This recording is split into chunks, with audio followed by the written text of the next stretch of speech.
For a fateful period of time, history waits.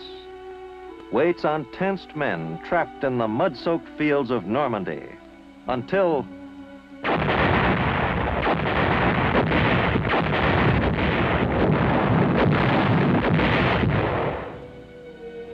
they are able to break out of that agony of isolation and move toward their destiny, changing history's course. This is that story. It is the story of Breakout and Pursuit.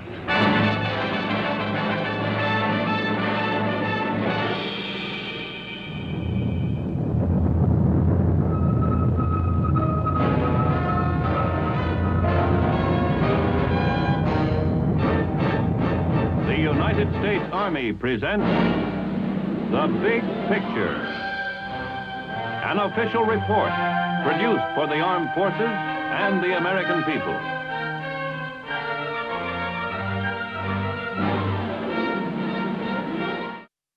The American attack began in the dawn hours of July 3rd, and it lasted for 17 rain-soaked, agonizing days.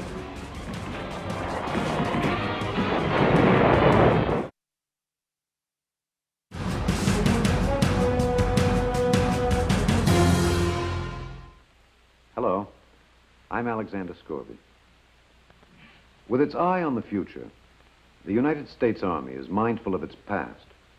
It has a Department of History whose task it is to preserve that past, with all its glory and all its tragedy, with all of its wisdom and with all its failures.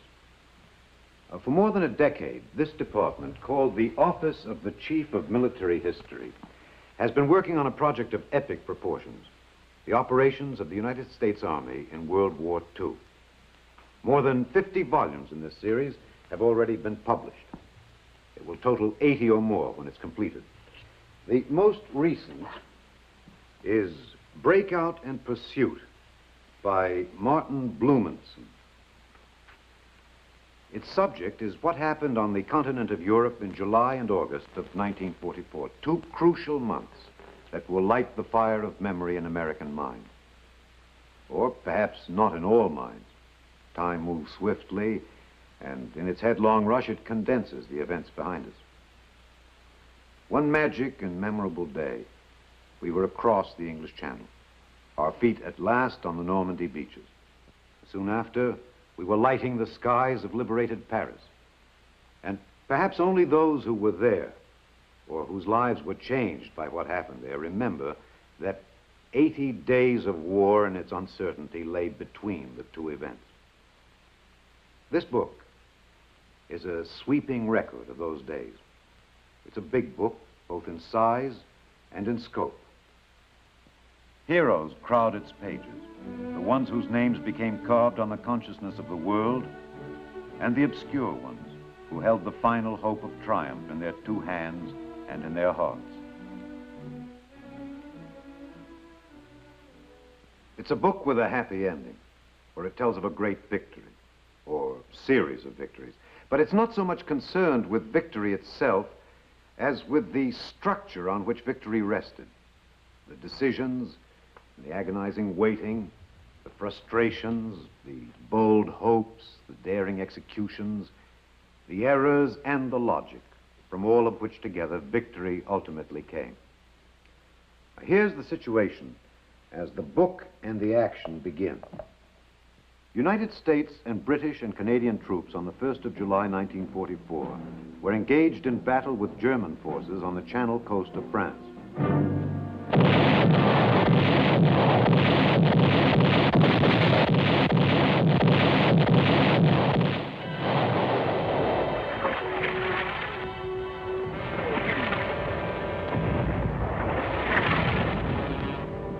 The cross-channel attack, beginning on the 6th of June, had accomplished the first phase of the invasion.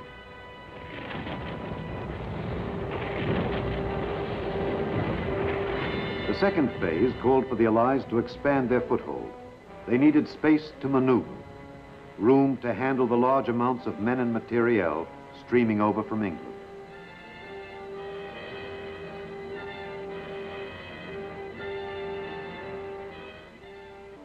Before they undertook the decisive attack toward the heart of Germany, they wanted this area.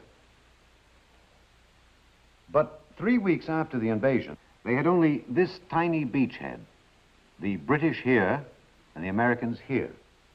The greatest single disappointment of the invasion had been the inability to take Caen, which blocked the approaches to the Seine.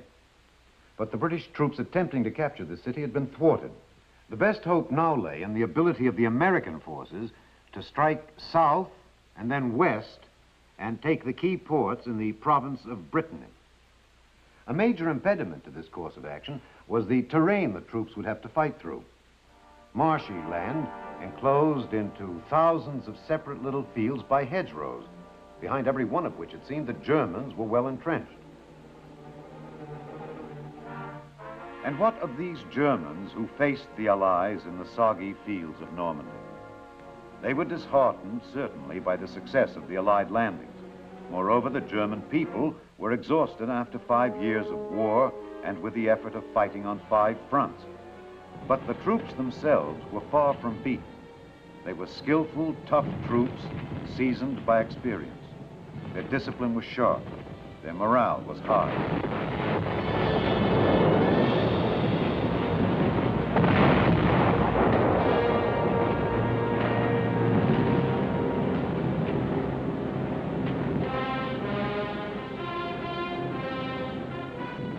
The Germans had a new weapon, the deadly V-1, a small pilotless jet aircraft which had begun to fall on England in the middle of June. A supersonic V-2, even more devastating than the V-1, was almost ready for operational use. These weapons gave the Germans hope of redressing their discouraging situation. Adolf Hitler was himself directing the war. Believing that eventually the Germans would be able to launch a large-scale offensive which would drive the Allies from the continent, he planned in the meantime to pin them down in Normandy and prevent them from using their mobile power. Although some of his commanders now recommended limited withdrawals to make their defensive positions stronger, Hitler refused. To withdraw for any reason at this time seemed to him to admit defeat. So, as American forces prepared to strike across the hedge-rowed lowland where the Germans had erected strong defenses, Hitler announced that those defenses were to be held.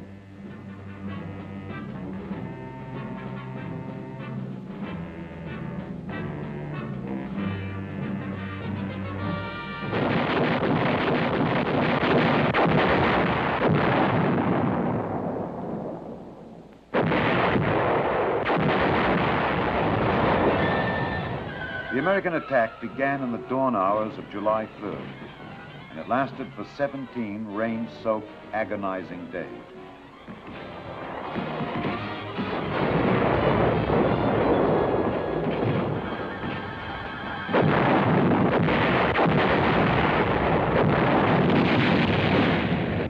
The soggy hedge-road terrain immobilized the mechanized power of the ground forces.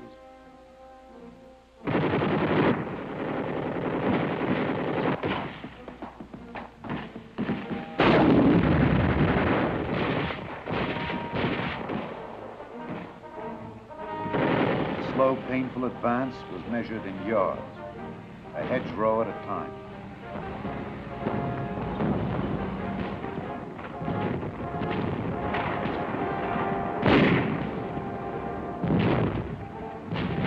Like the steady rain which fell over the entire operation, a sense of despair and frustration touched all those who participated.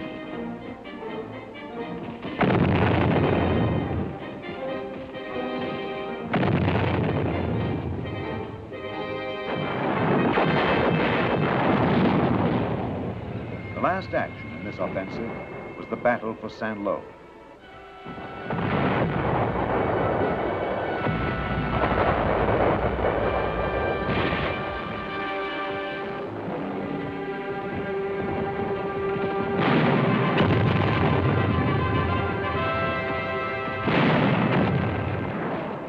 The Allies wanted Saint-Lô for a number of reasons.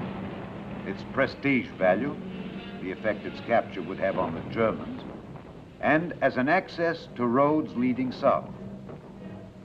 After a week of bitter fighting, they got it. The cost was high, as was true in all the hedgerow fighting. But the town was secured, and in the process, a memorial was created.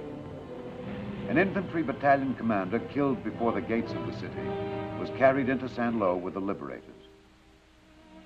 His body was placed on a pile of rubble, an impromptu shrine to the qualities of courage and sacrifice that had made the drive to Saint-Lô possible.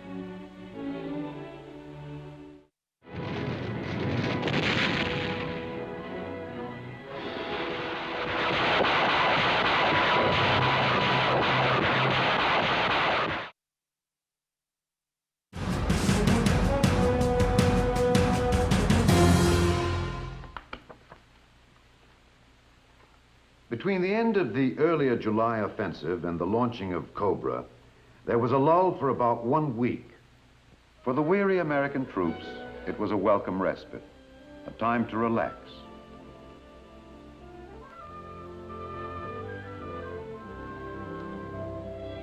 On July 20th, a dramatic event electrified the world and revealed that there was no relaxation inside the enemy camp.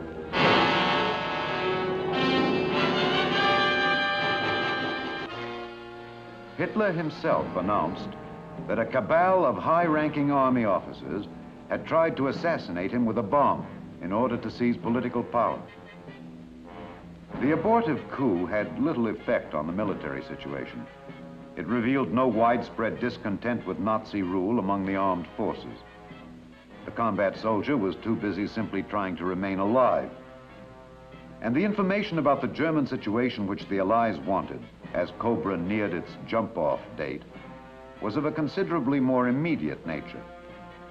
Did the enemy have enough reserves available to counter the attack? Was the Luftwaffe capable of intervening? And finally, would the Germans employ the V1 or V2 or some other secret weapon? These were the questions that haunted the Allied camp as it waited to unleash Cobra.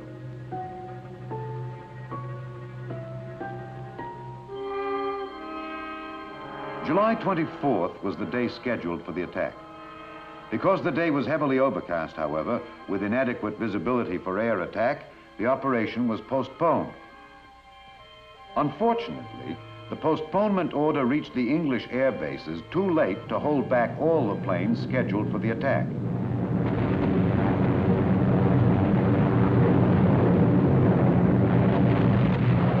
The bombardment from the planes which did not receive the postponement order was not great enough to damage German positions seriously. But it was sufficient to alert them to the threat of a ground attack. And German artillery gave American forward units a hard time for the rest of that day.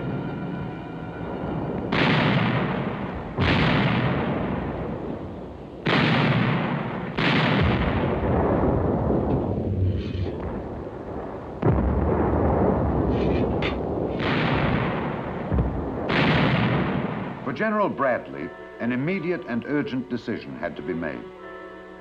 The prospects were improving for good weather the next day. Should Cobra be launched, even in the face of the possibility that the Americans had now lost the important element of tactical surprise? Or should it be postponed at least for several days, which might then give the Germans a chance to prepare even stronger defenses? Bradley's decision. Cobra would strike again at 11 o'clock the next day.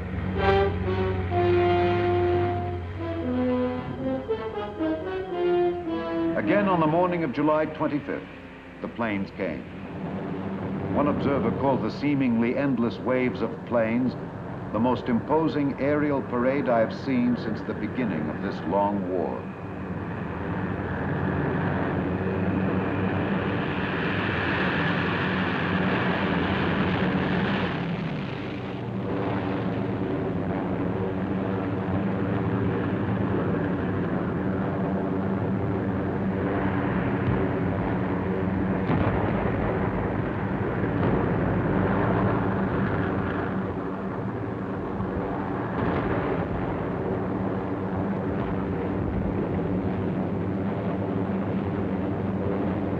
all, they dropped more than 4,000 tons of destruction. But the tactical effect was not immediately clear. Did the bomber attack destroy the efficiency of the German troops? No one could tell.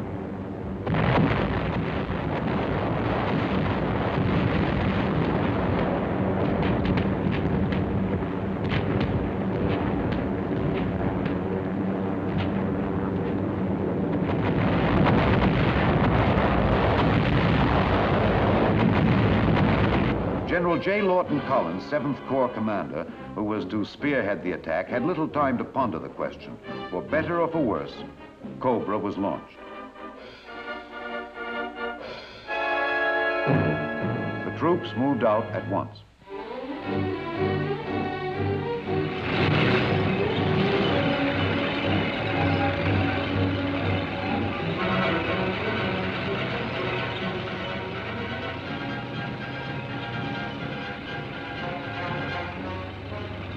Their immediate objectives were the towns of Marigny and Saint-Gilles. Capture of those towns by the infantry would give the Americans control of the roads leading south, and Collins would then be able to catapult his mobile armored forces forward. It seemed reasonable to assume that if the air bombardment had destroyed the German defenses, the infantry troops would be able to reach and secure their objectives without great difficulty.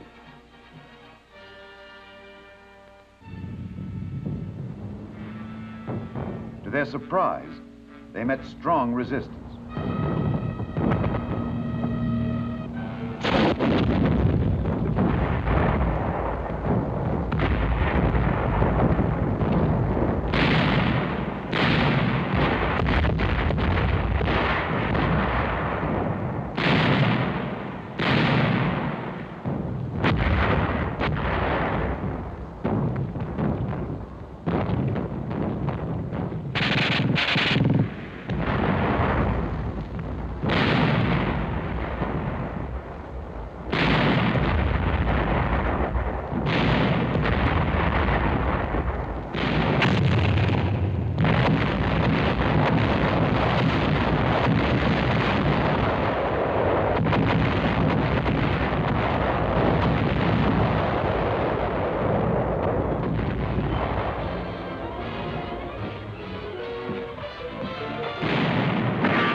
At the end of the first day of the attack, Marigny and Saint-Gilles were still in enemy hands.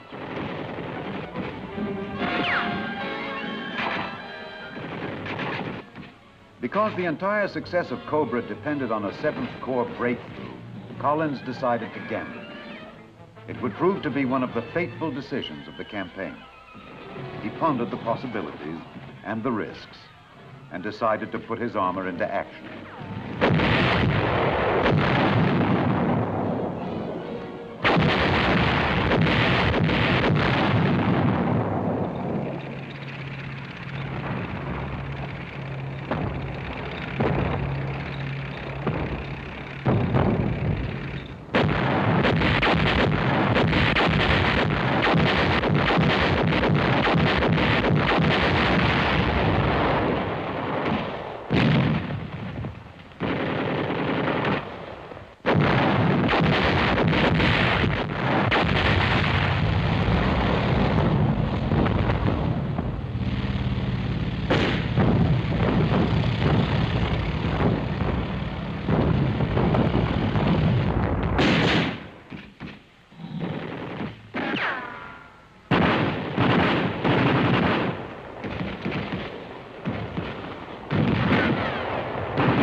Gamble paid off. In mid-afternoon of the 26th, one armored column, having cracked the enemy's defenses around the town, rolled through Saint-Gilles. There was no longer any doubt. The German line had definitely been penetrated. The 7th Corps had achieved its breakthrough. But the drama of the breakthrough did not end at the Coutances-Caumont line. The drama lay in the development of the breakthrough into a breakout of major proportions. The decision to accomplish this was General Bradley. He had achieved the limited victory he had sought. Cobra had been a success. He could stop now. But he sensed from their disorganized reaction that a deep wound had been inflicted on the Germans.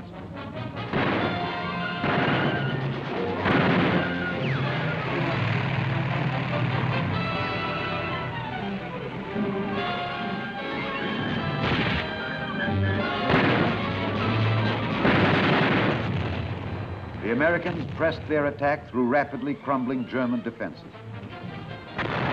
By the end of the month, United States forces stood at the base of the peninsula, at the gates of the province of Brittany. And a nightmarish phase of the battle, the war of stalemate, was over.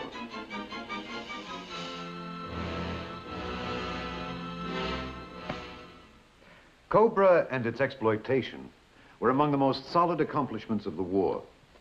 Let's visit now with the man who more than any other was responsible for this achievement, General Omar Bradley. General Bradley, as you look back on Operation Cobra, what seems to you to be the real secret of its success? I think several factors were very important in contributing to our success. First, as always, the aggressiveness and the fighting spirit of the American soldier. Second, the marvelous teamwork displayed by the combat armies and our Air Force. And third, the magnificent alertness of my subordinate commanders and their ability to take advantage of the breaks. In particular, General Collins' bold move. This book must be like, well, like traveling down an old and familiar path to you, General Bradley. Well, it is, yes. But it's more like traveling down a road in the daylight that at the time you had to take it was in the dark. It's generally familiar, but it's always interesting to see the whole picture, part of which was hidden before. You think the book throws light, then, on this period of history? Most effectively. It does an excellent job, I think, of cutting through the dust which that campaign kicked up and letting the reader see what happened and how it happened and why. Oh, one of these days, when the Army historians get through with their project, they'll have the what and how and why of the entire war caught between these binders. It's about as ambitious a task as any group of historians has ever undertaken, I suppose, and quite a valuable one. A much better job than has ever been done on any other war.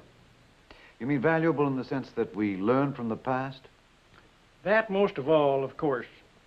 Despite the fact that the weapons of war are changing, the principles of war remain the same. Officers studying these volumes can learn much about command, tactics, strategy, the tyranny of logistics, the problems of terrain, the importance of reconnaissance. There are many lessons to be learned, but it's not only the military man who will benefit from these books. The war was a big thing in all our lives. We've been reading about the Revolution and the Civil War for a long time to get a clearer picture of ourselves as a nation. The Army is giving us the ability to do that now with the greatest war we ever fought in our history. Thank you very much, General Bradley. Operation Cobra, of course, is only one action in the crowded and historic 2 months which Breakout and Pursuit reviews. Much of the subsequent action was more colorful, but Cobra was the key which unlocked the door to those spectacular victories. The reaching of Avranches signified the culmination of the breakthrough and the point at which our forces split for the westward and eastward drives in the Breakout. To the west, there was the dash across Brittany, where the ports of Saint-Malo and Brest finally became prizes of conquest. To the east, there was the repulse of the German counterattack at Mortain, where the American infantrymen withstood the onslaught of 4 German armored divisions and turned back Hitler's attempt to halt the Allied mobile column.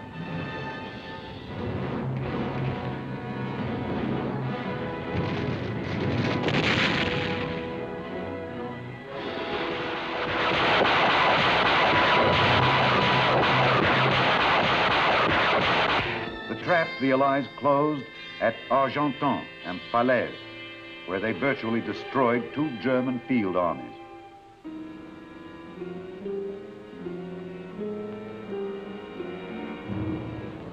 The drive east to the Seine River, climaxed by the liberation of Paris, when the civilized world thrilled to a symphony of joy and delight. The flowers, the kisses, the songs, and the wine.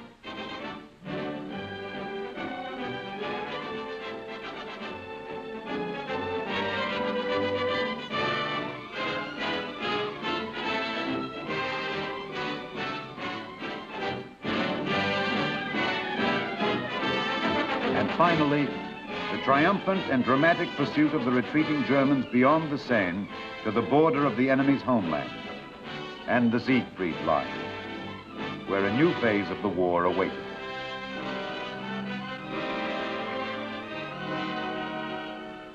And thus the epic weeks ended. A short span of time in which the shape of final victory began to emerge, with the successful breakout from the hedgerow country and the pursuit across the heart of France.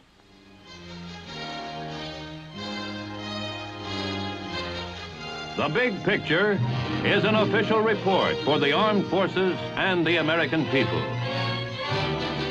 Produced by the Army Pictorial Center. Presented by the Department of the Army in cooperation with this station.